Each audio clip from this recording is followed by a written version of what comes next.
What's going on, everyone? We are back to break down another episode of Yasawa Islands. Tonight, we're going to be talking episode number 9. Also going to be talking to the person that was unfortunately voted out this episode. Might I add, great energy, great person. Looking forward to talking to them. But I'm back here with my co-host McKenna, and then also the great Robbie, who has been doing amazing on these exit interviews. Might I add, a lot of fun, a lot of enjoyment. So Robbie, what's your take on episode number 9, leading right into what's going to be the finale? Yeah, I mean, it's the aftermath of Phill going home, and Austin jumps into a quick confessional and is a bit surprised, shocked, but happy that he's still around. I don't think he expected to be there this late in the game, right? Final four. I mean, that's pretty bananas. So yeah, I mean, he's excited, and we jump right into the stack him up. I think it was called the challenge, where the final four pretty much battle it out. And this is an interesting one because you have to balance the solo cups on top of each other, and in what appears to be random intervals of time, they're asked to add another cup to the top. And one of the things that we see here is a big difference in the technique. You see, I think it was Austin and Karen hold the first cup, the base cup, I guess you could call it, from the bottom. And that means they're going to be stacking all the cups on top, which, you know, it allows you to hold the weight, I guess, a little bit more centered, but any movement in your hand, you know, is going to be accentuated through the entire column. Whereas you see David and Jeremy hold the entire side of the cup, almost right up to the brim. So in essence, they're almost excluding an entire length of one of their cups when it comes to the balancing, right? So this is a kind of a technique difference. And we also see one major preparation difference, and that is with Austin. He seems to have set his cups that he's going to need to add much further away than everybody else. And yeah, challenge starts off and Karen drops out right away. How much time had passed when that challenge had started? It was a rather fast challenge. It was pretty much, I think maybe I fast forwarded like a minute or two in that little fast forward section before Karen drops out, but she dropped out rather fast. Okay, yeah, as a viewer, it's kind of tricky to tell the difference there, but regardless, so Karen goes out, and then the other 3 competitors, they get to the final cup. I believe it was the actual, I think you announced it, this will be the final cup. So I'm not sure, it must have been like one leg balance after that point or something. I'm not sure. So yeah, we never got to that point. So actually what happened was the final cup was 6 cups. And the reason why we decided on 6 was because of people's height. If you're a shorter person, it's really difficult for you to go beyond 6 cups. So that's kind of why we factored that in. Well, and I think you see a bit of experience here because Jeremy holds the cup on the side, right? And eventually we get down. And so we kind of skipped over, but David drops out during the transition phase of that last cup. So right around that period of time, it might've been just before, just after, but right around that period, David drops out. We're down to Austin and Jeremy left, and Austin is holding from the bottom, which means he has the height of that entire cup to deal with. Plus he's holding it closer to his chest. Austin is, sorry, I don't know if I said David there, but Austin is. And he has to reach, it's off camera, but he has to reach, it seems, much higher to try to get that last cup on. And Jeremy is holding it by the side and almost down by his stomach, which, you know, that little bit of difference makes a huge, you know, impact when you're talking about, you know, cups that are about yay tall. And we see that maybe that kind of sets Austin off on a little bit of a wobble there and isn't able to recover, drops his cups, and Jeremy takes home, you know, what some think might be the final immunity, but we don't know yet, because also you guys in the best way possible said, welcome to the final 4 immunity challenge or something like that, where it wasn't the final immunity challenge. It was just mentioning that there's 4 people and it's an immunity challenge. So we see that theme carry on through the rest of this episode where people are wondering, are we going to final 3? Is that the norm? Or is this final 2? And yeah, so Jeremy is safe. Yep, Jeremy's safe. Yep, that's what you don't know. The game always comes down to speculation. You always have to factor in, could it be a final 3, final 2, because that impacts who you want to potentially vote out round by round. Yeah. And right after that challenge, we see David jump into a conversation with Jeremy, and they're pretty much debating. Well, David's kind of throwing out, okay, I'm open to work with you and Austin. I made a final 3 deal with you guys. I'm willing to be loyal to that. However, I think Austin is the bigger threat than Karen. So I would do that if you would like Jeremy, but I want to stay loyal to the. So pretty much he's saying anything that can save me, I am more than willing to do it. I want to be loyal, but if you don't want to be loyal, I'm okay with that. And we can both be not loyal together and get rid of Austin and be loyal to each other. And in amazing David fashion, he stays calm, cool, and collected, even when he's fighting for his life in the game. And I love that. I love that gameplay where he's not getting, emotional about it. He's trying to be logical and just say, here's reasons why I think they should go. And to Jeremy's credit, he plays it perfect. He says, you know what? Okay, let's stick together. We made a final 3. Let's do it. And it's smart, on Jeremy's part to do that, in my opinion, because if David had any tricks up his sleeve at this point, right now, Jeremy's the one that says, I'm willing to work with you. Even if he's lying, he says it, right? So in David's mind, he's thinking it's Austin or Karen, right? And yeah, Jeremy's safe. I get it. But, just in his mind, he's wanting to work with Jeremy at this point, right? And have them go together. So that's, smart play by Jeremy. But also, like I said, he's safe. So he can pretty much do what he wants at this point. Yeah. He's got right now he's got his pick to who he wants to take to this final 3, whether it be bringing them to beat them in a final 3 challenge or to sit with them at the end. We don't know. Yeah, and it's funny too because we see a bit of contrast. So Jeremy, gives David a bit of an olive branch there and says, "Sure, let's work together." But then you see a huge contrast in Jeremy's mannerisms and just his approach when he jumps into a conversation with Karen. And it just feels real. He's pretty much saying, okay, listen, here's how it is. We're good. It's David. Don't worry about it.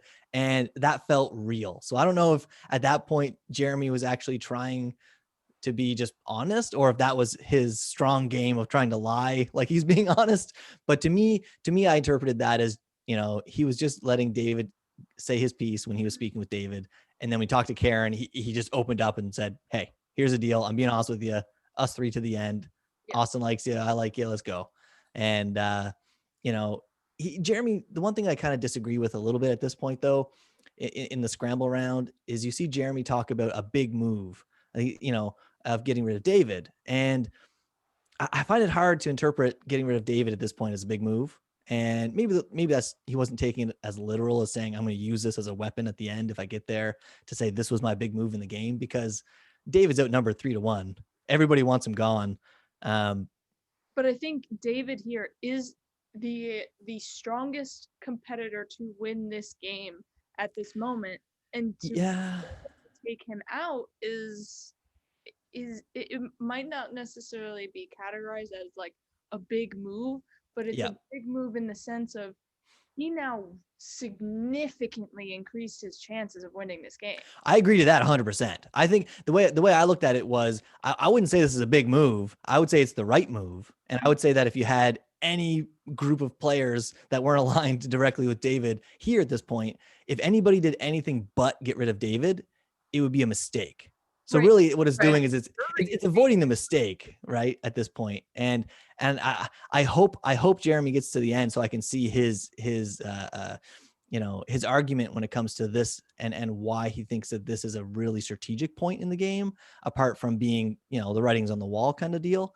But then again, Jeremy's played this silent assassin the whole time, and he gets out the targets. And once again, he lies to the guy's face and says, yeah, let's work together, makes him feel safe. And obviously doesn't. And that's why, David's going to be joining us here tonight. And I respect that gameplay.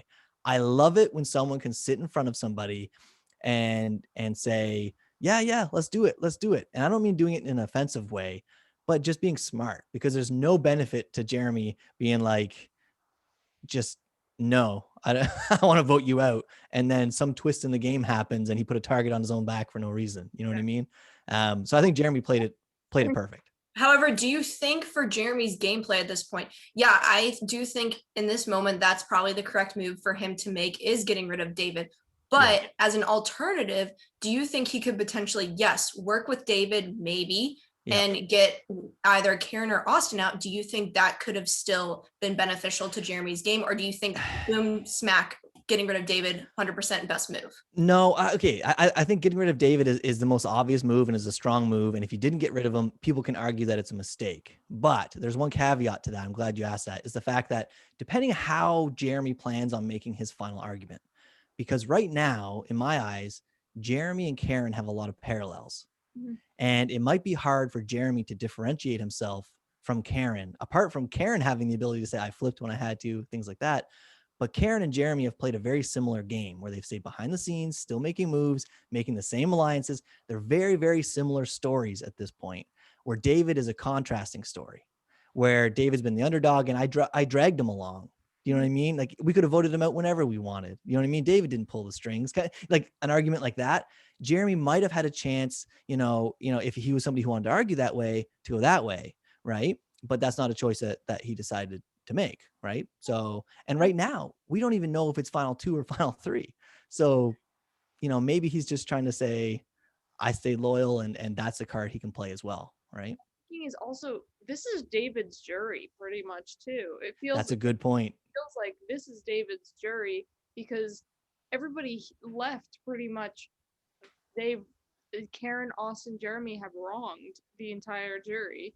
David has been on the bottom. The only person that wouldn't probably vote for David might be Corey because they came after him. But maybe I'd add Phill into there potentially as being someone, because if you look at it, he didn't wrong any of his former people that were on his original tribe. Yeah, exactly. Yeah, exactly. But you know what? There's an argument to be had for either or. I think David is the more visible character at this point. And if you were gonna pick either Karen, Austin, or David to take out of the game, like you guys said, like David is the more visible person, that more vocal, making the jokes, trying in the challenge, getting the idols, picking the black card, all that stuff that he has on his resume. It's scary, right? So it's not a bad move at all to get rid of David at this point, but there were options. Yeah. Well, speaking of David, let's not make him wait any longer and bring him on in so he can give his side of the story and talk in depth about his game. David, how are you doing? Hello. I'm a longtime watcher of these recaps, first time participant, so it's good to be here. Good to have you. And I know it's tough. You went out at the final floor. You were just right there to still be able to stay in the game, compete. But ultimately, they decided you were too big of a threat and they sent you packing. Yeah. When I lost that immunity challenge, I knew my chances were pretty slim. So, yeah. It's tough to get that close and not get the rest of the way, but, I played the best game I could, so that's all you can do. And you're the last Yoloka standing at that point. I know. I even outlasted Phill, the adoptee to the other tribe, but yeah. You flipper. Yeah, backstabber, that's right. Betrayer. That felt pretty good to be able to finally write his name down as like, you flipped on us and there you go. Yeah. But yeah, in the end, I really couldn't penetrate the kind of the core 3 of Austin, Karen, and Jeremy, and they were a really tight alliance, and it was really hard to penetrate that group late into the game when I didn't start with them and when I didn't really have time or the votes to build trust with them. So yeah, a Toa trio moving forward. Yeah. I always like to kind of start this portion of the exit with a little bit of context for folks. How many minis or long games like these or similar games have you been a part of, either playing or hosting, anything like that? One. Yeah. So this was my second game. The very first game I played with Lauren, we vibed right away, and we immediately got like separated onto different tribes. We actually both got put into minority tribe. I was able to survive my situation. Lauren wasn't able to survive hers. But yeah, that was the only game I've ever played before. So yeah, this is my second mini, but I love Survivor and I love strategic games. I love social games, and Survivor's kind of the ultimate strategic social game. So it's certainly something I feel pretty adept at playing, obviously. So you're not going to say that you won the game? I did win the game, yes. He's just sandbagging us here. He's played one. No, I played one mini, and I did win that mini. I think that was with a lot of first-time players and everything, but it was a ton of fun. It was just something random. I was like, yeah, that sounds like a fun thing to do. And I didn't fully know it would take all day and 10 hours, but I had so much fun doing it. And the final tribal, I'm like profusely sweating. I'm so nervous. It's like, how am I so invested in this game that just started? But that's the way you feel. It's very real when you're playing it. That these relationships, the time and energy you spend into it. It's a very fun simulation of a game that we all love. So. Yeah, and you're obviously a very well-spoken individual. You have a lot of charisma, a lot of energy, and that's fun to play with, right? And we know when you're sitting in these games and you're playing and you have somebody like yourself, as an option to vote against versus somebody else, that's got to work in your favor. Just being somebody that's fun to be around. Like, do you find that you draw a lot of folks wanting to work with you in these games? Like, is that something that you try to amp up a little bit, or is that something that just comes natural to you? Yeah, I mean, I certainly, I love playing games in general. I love hanging out with people in general. So, I just kind of bring that to my interactions, and it certainly makes people want to play with you early on. But, later in the game, it's very hard for me to play a low target game, I guess.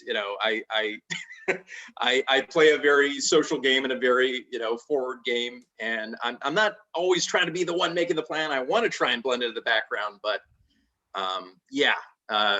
both the games I played before, I was not able to blend in the background at all. So. Well, I mean, you also were very charismatic and got so many Adam friendship points when you competed on trivia. So he had That's Adam right. wrapped around his finger. I may have only gotten one question correct in that entire. Well, I got some others correct, but they were hard trivia things, and people were very good at answering quickly. But I definitely got the most Adam Klein friendship points. Yeah. So he hasn't told me what I can redeem him for yet, but I'm waiting for that message from him. That's hilarious. But we see a hint of that charisma and humor in the very first episode, in the first scramble round. Everybody just lost on your tribe. You got to go and hash it out, who you voting for. And you hop in there, and the first thing that anybody says, or at least in the episode, is, hey, is anybody hungry? Just want to call the quits, go have some food, just kind of volunteer to go away. The people have quit Survivor before. If they're hungry or exhausted, go grab some lunch and we'll put you out. Yeah, I was cheering for you from that moment. I was like, this guy's hilarious. He wants to be here to have fun, but to win, obviously. And no, I love that. But what was your strategy coming in? Like, did you plan on kind of bringing humor, or did you kind of just allude to it? You wanted to hide back as much as you could. Well, I certainly was just going to kind of be myself. I think, that's the strategy that everyone should have is play to your own specific strengths, and certainly building relationships and, having a solid strategic game is something that I feel like I'm good at. Other people are going to play the game in a different way. But yeah, I mean, certainly having people like you from the get-go, I mean, that's helpful, because the worst thing you can do in a game like this is just not develop a relationship off the bat and just be like an easy person to be like, okay, him, so yeah. We see a little bit of that with Annie. Unfortunately, she's not able to make the connections. She's mentioned that a few times throughout the season, as easily as you were. Now, obviously it's her first game and she wasn't expecting to play and has never played anything like this before. So that's kind of to be expected, but you can see the difference in the outcome a little bit when someone is able to have those conversations more openly with some folks and versus someone who isn't. Right. And, a lot of the conversations early on were happening in Messenger, and Annie's a very social person and she's a very likable person, but I certainly think just kind of getting to speed of like the how people communicate in this game in terms of private chats and public chats early on. Obviously there was a bit of learning curve initially. I even heard her say in her exit interview that like I was kind of the one pulling her in to group chats initially of like, hey, the four of us seem to be like, a pretty good thing here. just so we can talk about things. So yeah, it took her a little while to get her footing, and I hope she plays again because she's such a great game player. Like, you know, she's the type of person I played a lot of board games with her, and she's the type of player that like you kind of fall asleep on her, and all of a sudden she's winning. And you know, she's very strategic, and she's very, very good at those types of things. And even though she played like some sort of old school Survivor game in college that was kind of online text-based, nothing like this, but she won it. You know, I know she's won a Survivor game before in the first time she played. So, you know. So can we talk about targets a little bit here? Because clearly you were a target time and time again. And I think really what made you a big target to start off with was what happened in the merge when you decided to go for the clue instead of playing. Ultimately, it does work out for you. You get the idol, you get to use it, and it helps you stay in the game. But do you think that you maybe should have taken a different approach, played, hid in the background a little bit, meshed with everyone instead of just going out gung-ho as a target? Because I know you thought some people were going to also decide to go for the clue, but you really stand alone when you're the only person. Yeah. So obviously it worked out for me. Ideally, like 3 people go for it and I'm still the one that finds it and people don't necessarily know I have it. You know, that would be ideal. But, you know, I was trying to say like, oh, I made a terrible move, this type of thing. I didn't actually think that in the moment. I was just trying to play it up of like, oh, I'm so stupid. But, you know, being the only person to go for it, it was kind of like, well, this is my idol, basically. Like, unless I just totally flub on being able to find it, like, this is my idol. And even though it creates a target in a mini, when there's, you know, because, you know, that happened when there was what, like, was it 10 people left or something like that? You know, yeah, that was that final 10. Yeah, so that happened at 10 people left. And so it's kind of like, you know, it's already down to like kind of the halfway point of like where an actual Survivor game would be. Like an idol at this point is really valuable, and I'll take the target because I still think there's bigger targets than me in there. Like I could tell just from the way Ryan played that like Ryan was probably going to be someone that was still going to be viewed as a bigger target than me, especially because I got the vibe that he was pretty experienced at these. So yeah, I certainly don't regret going for that. Because, you know, an idol at that point is just so valuable. It's kind of worth the risk. Can you talk about real quick what you went through? Because obviously McKenna pulls you in. You have to give I think that's where you were going to go. You have to give the clue to someone else, half of it. So yeah. You choose Nick. However, we didn't see it in the episode. You kind of played Nick. Yeah, I sure did. Love you, Nick. But yeah, Nick was someone I talked to. Me and him were the first people that talked to each other, as far as I know. Like right when you kind of introduced the season, and we all met each other before we'd even divided into teams. I forget whether he messaged me or I messaged him. To you, but he sent out a lot of messages. I know he sent out a lot of messages, but early on, he did. Me. We were actually like chatting, and there was a little enough time that like I was the only one he was chatting to this much early on, and he even said, if we get to the point where we have to pick each other, you pick me and I'll pick you. Right. And if you look at the vote, like when it did come to him picking, and even though it was a fake draft, he did pick me. Mm-hmm. So he did kind of back up this claim that he wanted to work with me, and that you know, if there's an option for us to pick each other, that we'll do that. So that certainly, and you know, whenever we were popping into reward challenges, he would check in with me of like, hey, you know, you're here, and you know, the message would, you know, pop up instantly. So I know that I'm the first person he's talking to. So even though he was sending out messages to everyone, with the little amount of time that you have to speak to the other tribe, I could tell that he was talking to me more than he was to at least anyone else in my tribe. So he was definitely the person that I had the most, you know, relationship with on the other tribe. I mean, the only person I'd really been talking to on the other tribe. So when I had that option to give it to someone else, it was pretty easy to say Nick. Mm-hmm. And Yeah, Yeah, talk about how you played him, because you definitely did him dirty. well, so I had to give the other half to the idol, and I even like asked in the chat, like, did Nick get the same thing as me? Because initially I was thinking from the way it was phrased that like we were getting the same clue, and that part of the twist was like I had to give a clue to someone else, so I couldn't be the only one that was searching. But it did end with a ... So after a couple minutes of like the clue just not making a whole lot of sense, it just kind of alluded to the fact that buffs are usually reserved for people in the game. That's pretty much all my half had. Yep. And I asked Nick, I was like, hey, what did they send you? Like, what was your clue? So we can try and help each other find it. And he just copy and pasted his half, and I saw, oh, this is the other half of the clue. And then he just said, is this the same thing that you got? And I was like, yes, it sure was. Because, if I'm the only one that has the full clue, great. But and I talked to him about this because I didn't even know he pieced this together until I watched his exit interview, when he was like, as soon as I hit the button, I knew, what did I do? Why did I just do that? And I really thought like, oh, Nick is playing a pretty honest game. Like, he told me that he was going to pick me if he could. He shared the clue with me. It really made me feel like he wanted to work with me. And the clue didn't flip and he got rocked out, and you're like, all right. I know.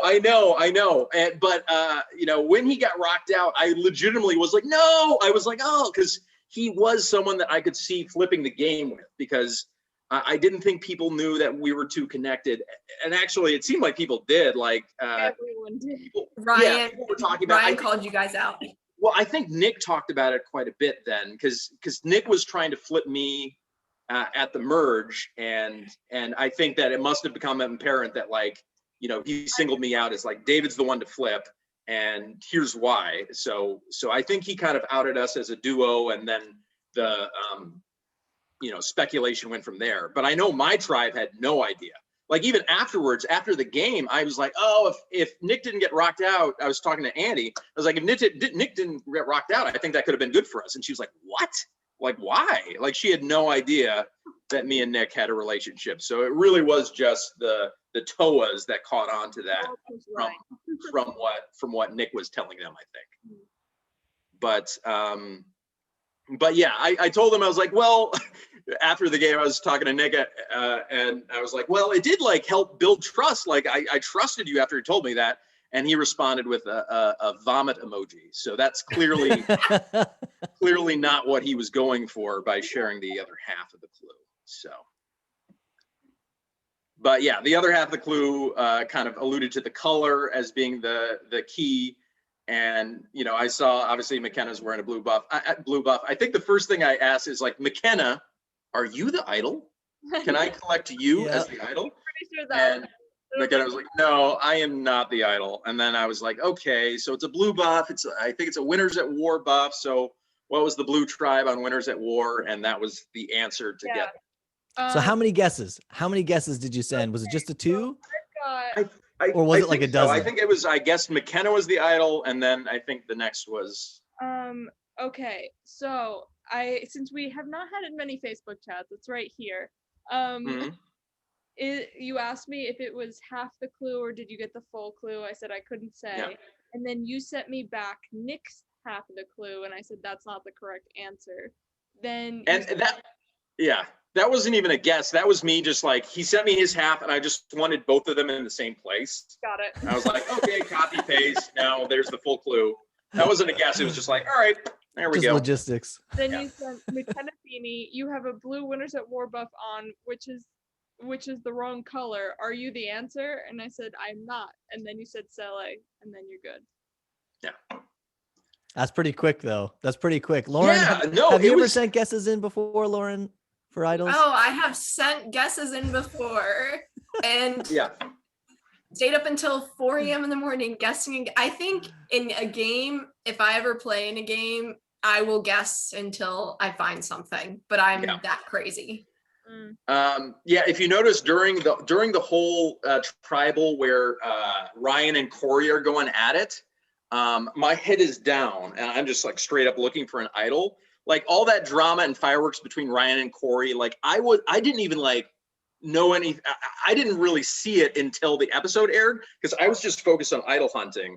That I'm not even paying attention to the fireworks because like at tribal's kind of the safest time to look for an idol because you're really trying to socialize and make plans at camp, and idol hunting just takes you out of that entirely. So well, and that's something that people forget about these minis, which we've kind of beaten to death in these exit interviews, though, is just the fact that we get to watch these every couple of days, but you don't stop. Like when you're playing, an exit happens, you roll right into like a quick kind of scramble round as you prep for the next immunity challenge. yeah, Then you go right into another scramble round, then you go to tribal, and then you go back to immunity again. yeah. And No, there's no breaks. It's No.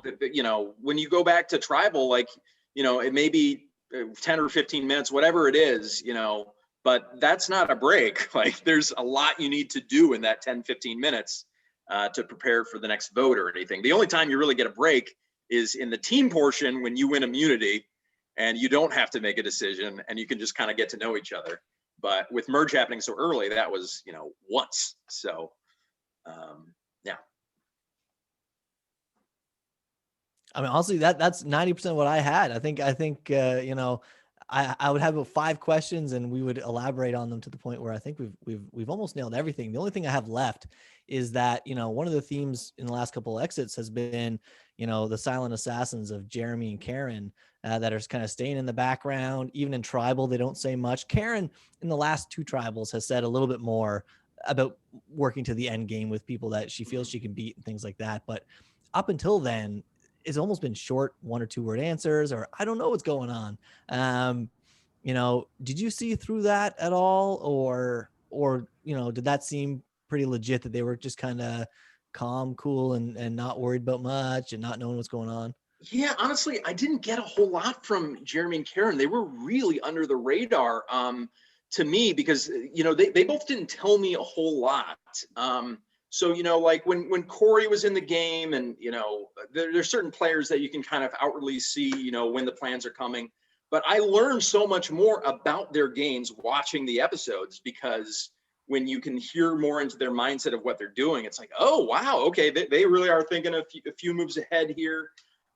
So it was fun to kind of get more insight into their game because, they played under the radar, but they were playing hard and they both played extremely well. And so that was fun to see because at camp, I'm just kind of like, just trying to talk to them like, what can we do? And they're like, oh, I don't know. People kept on asking me when I was down in the numbers, when I was like 5'2", people would ask me, so what do you want to do? And I just kept on being like, it doesn't matter what I want to do. Like, I don't have any power, Yeah. So that was kind of always a good indicator of like, okay, it sounds like it's me. Okay, they're probably going to split the votes because they're asking me for the plan, and I clearly know they're not relying on me for the plan. They have their own plan. So well, and you're a pretty skilled person at reading the room and pegging people with some stuff. So like hearing that feedback about Jeremy and Karen's game is a pretty strong testament to how well they're hiding and what they don't want people to see. Because I mean, you nailed Phill right off the bat with he's the flipper. I don't know how you got it, other than Phill just saying, I don't know if I flipped or not. Before that, you already said, I got my suspicions about Phill. It was totally Phill. It was totally Phill. So I did some reconnaissance before the game even started, when I just was seeing the people that were talking in the Facebook group that were acting like they were going to be playing. And you were one of them, Robbie. Yeah. I Facebook stalked you. And I was like, oh my gosh, this Robbie guy, he knows people. Got to watch out. I don't know anybody. Shh. And Chris Klein. I don't know. There was a few people that were talking in the chat that were pretending like they were going to play. So I did my homework on you people to just see who all knew each other. And I was like, oh, it's this whole network and web of people working together. Ooh, okay. Yeah, there was a thread going where somebody had linked me against, it might have been Chris, saying these guys are going to work against each other, and a bunch of people just kept adding on to well, I'm going to work with that person and I'm going to work with, and none of us, I don't think, even thought about really playing that. I considered it, but I never did. And Yeah. none of the other people I don't think even asked. Well, that whole to play, but- conversation cost me about an hour of time My guess of is Facebook stalking. Denny was probably on that list, and she's got Yeah. questions for you. So her first. Oh, okay. Yeah, There- Denny, might I add, Denny, huge fan of yours. She loved your gameplay. So Huge you have a fan of huge you too, fan. Denny. I don't know you, but I love you. There was a moment before Corey's rock out when he asked you who the possible threats were, and you responded, "I think Austin is playing a good game. You seem to be drawing a blank.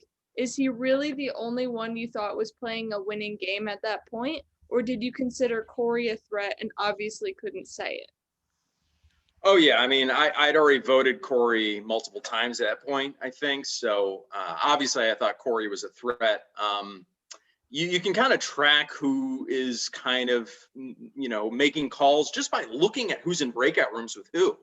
Like, you could just see like, oh, Corey's in this room, and then Karen leaves, and now Jeremy's going to go to Corey, and it's like, oh, everyone seems to be coming to Corey with a plan. So Corey's the guy with the plan. So I forget why I brought up Austin in that moment. I think that his name might have been brought up first at some point. And, honestly, I thought like Austin was a bigger threat than I think they thought internally, just because his name kept on coming up. And, and without being in the alliance and knowing who's making calls and who's doing that, I kind of thought Austin might have been viewed by them by a bigger threat. So I think even in this final, thing, I bring up Austin, and I didn't know it was Austin's first time. He did a great job for his first game too. Yeah. I think certainly watching the episodes, you could certainly see that Jeremy and Karen were a bit more in control strategically than Austin was. But from the outside, I didn't know. From the outside, I was, Austin could have been making the plans. I didn't know. And then her second question that we have is, will we see the king of the season play again? That's you, BTW. Oh, Denny. Thank you. Well, I'm taking a little baby break from Survivor orgs as my wife is due in a few days. But yeah, I mean, this has been such a delight. I just very recently started getting into these. I just played my first long game actually not too long ago, and had a great time doing that. And it's fun. You make so many actually legitimately good friends, and it's fun just like how connected and how passionate everyone is when they play one of these, because everyone's playing to win, and it's been a lot of fun. And there's a lot of people that even if I wasn't on the same side of this season, like once you're voted out, you do all these kind of rehashings of how things could have gone, and it's like, oh man, if I'd started on that Toa side, me and Corey we would have worked great together if we were actually started together. Right. But once you're adversaries and you're trying to stick with the tribe, it doesn't go that way. But Corey, Karen, Jeremy, those are all people I could see myself being great allies with. But once you start in another tribe, it's it can be sometimes hard to build that trust later in the game. So I guess my one last question is the whole you're talking to Jeremy and then Karen jumps in, or you jump into that conversation, I forget, and Karen's just like, so why you want to vote me out? Yeah, and she's like this. Completely blows everything. Relaxing. That was my thought, a big blunder by Karen, just to expose everything. Is like, so Dave. Yeah, I think, I was surprised she just kind of said it that openly, but it clearly meant that the plan that I had with this 3 that I wasn't really banking on at all, because we just agreed on that before the Phill vote, basically. It clearly meant that they were telling Karen what we were going to do, and none of that was real, because clearly they were sharing what I said to her. So I was like, okay. And when that happened, and that question was asked, you mentioned because we had an agreement and, I said to them that I would work with them or whatever. I was hoping, I think I was like hollering at my TV when I was watching this, and I was saying like out them, because they had a final 3 with her and a final 3 with you, which means they're playing both of you, right? Austin and Jeremy, I got a final 3 with Karen. They got options everywhere. And it would have been nice for Karen all of a sudden, just for a moment, to get paranoid. Like, wait a minute. Like, are they playing me right now? Do you know what I mean? Are they playing me and David, and they just get to pick who they want to go with? And maybe that would bring her closer to you. And the fact that she flipped to vote Austin out earlier in the season on the tie vote and it didn't work, I was like, maybe the drama will happen. Maybe this is where it all falls apart, right? But unfortunately, she just didn't care. You were like, well, we had an agreement, and she's like, all right. I was like, No, I don't think it would have done any good, but it was a missed opportunity. I'm always down to throw a Hail Mary when I got nothing else to lose. Yeah. And it was the only time watching this whole thing with my wife that she actually had me pause it. And she just like turned to me and she was like, why aren't you trying to like throw a bigger target on someone else? Like everyone's just talking about you being the biggest target. Like, why aren't you trying to like throw someone else as the big target? Yeah. And I was like, you're not wrong. Like, you're not wrong. I could have, it was a bit of a softer exit than I wish I would have gone out on. I could have certainly made a bit more fireworks to try and figure out some way to get in there. And I don't think it would have done any good, but at that point I was just trying to play the loyalty card. That was the card I was playing. And, I didn't think it was going to work because, obviously like they've been working with Karen for longer. So, they clearly are going to have more loyalty to her, even if we had a final 3 after voting together once. Well, and you're 12 hours in, right? And you have 5 minutes or 10 minutes to make all of these magical plans happen. And, but that said, I would have loved to have seen Austin get the votes in this episode, just for the fact that the guy shows up to Tribal so utterly confident, eating some unbelievably, like almost borderline offensively confident. Yeah. That he just sits there chilling out, eating supper. Meanwhile, you're sitting there thinking, I just put 12 hours of my life into this game, and this guy's just having a snack break. I'm fighting. I've been fighting from the bottom since 8 people were left, and here he is eating a burrito bowl.